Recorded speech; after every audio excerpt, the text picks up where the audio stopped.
And then she was explaining in a closing that her taxes were escrowed, and she had her own personal aha moment. I don't have to pay the bill. Yay! That is.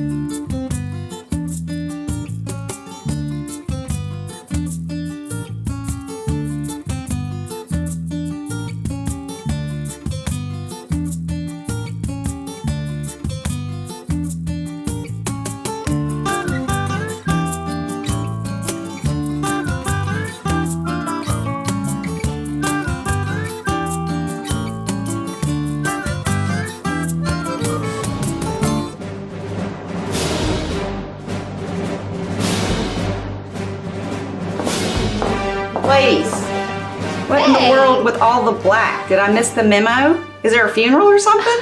No, there's not a funeral, but we are talking about taxes today. So here, get ready. And we decided that with the doom and gloom, a lot of times taxing can bring to everything, that we would just dress the part and, take on the Jackie Kennedy vibe. Why not? So that's silly, ladies. Taxes don't have to be all doom and gloom in the real estate world, as long as we make sure that there's good communication and staying organized. I actually agree, but I did get the memo ahead of time, to wear the all black and play the part. So I had to go along. Who doesn't like a costume? But in the lending world, there are two things that are very important when it comes to taxes. First, we're going to get a copy of their tax returns. It could be a year, it could be 2 years, just to make sure they're approved. And we also get tax transcripts to validate that information that they've provided. So that is the information from the IRS that validates the tax returns provided, and then we can move forward. But if they're not prepared, that could cause delays. I love one of the things that your company does is when my parents were working with you, you contacted their CPA with their permission and got all their tax information. How easy is that? Sure. And we're happy to do things, as long as we have their permission to help make that process easier. They loved it. So one thing that we do in our law practice and stress to people purchasing their primary residence is to make sure that they go and change their driver's licenses and car registration to match their new primary address, and then head over to the tax assessor's office to apply for the 4% primary residence tax rate.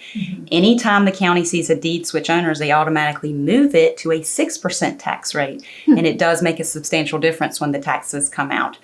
Also, we like to inform our clients that once they hit 65 and have lived in their home for a year, they qualify for further tax deductions, a homestead exemption. And I've been in enough closings with Ashley now that I know where all of her little side notes and stories and when they're going to come. And so one of them has to do with escrow taxes when we get to that point of when she's explaining what the mortgage looks like and that we're escrowing the taxes. And many people might not know that the taxes are going to be escrowed in the property taxes are going to be escrowed into the mortgage payment, which is a huge savings along the year because your lender then is going to pay those for you.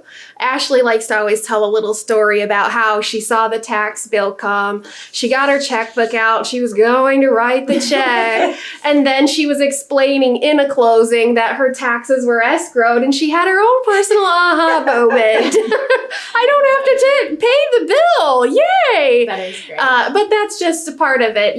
Your mortgage payment, it comes out in many different things, but the escrow taxes is part of it. Yeah, and it's so convenient that way, and I'm all about convenience. So, of course, on the home inspection side, we don't have anything that we need to really tell our clients to prepare for, but we own a few businesses, and that's kind of Justin's thing that he likes to do. So we have to be really organized when it comes to tax time, and we actually do it a very simple way. When we have our receipts, we actually write on the top what they're for, and then we just store it in the same filing system where that goes. So when my CPA is ready to ask for our taxing information, I have it all there, easily written down. If something got lost, it has its keynotes on there. So it does make taxing a little less stressful in that time of the year.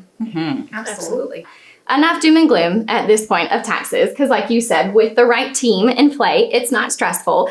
If you were to get a refund this year, Ashley, what would you go do that would be fun and frivolous? I would jump on an airplane, fly to New York, and spend a whole weekend shopping and eating yummy food. Oh, that sounds amazing. Well, Ashley, I would be in your suitcase for sure, doing it right there beside you. And I would have to spend a little bit of money on just a frivolous bag because that's my thing. Let me guess. You're going to Tiffany's. I was going to say that, but I really seriously want a personal driver for real estate. So I'm going to get the car that I want and then my driver and even buy him a hat. You got a big refund, obviously. Yep. Yeah. Well, on the note of a big refund, I'm going to go to Greece. Cheers to that. Cheers to that.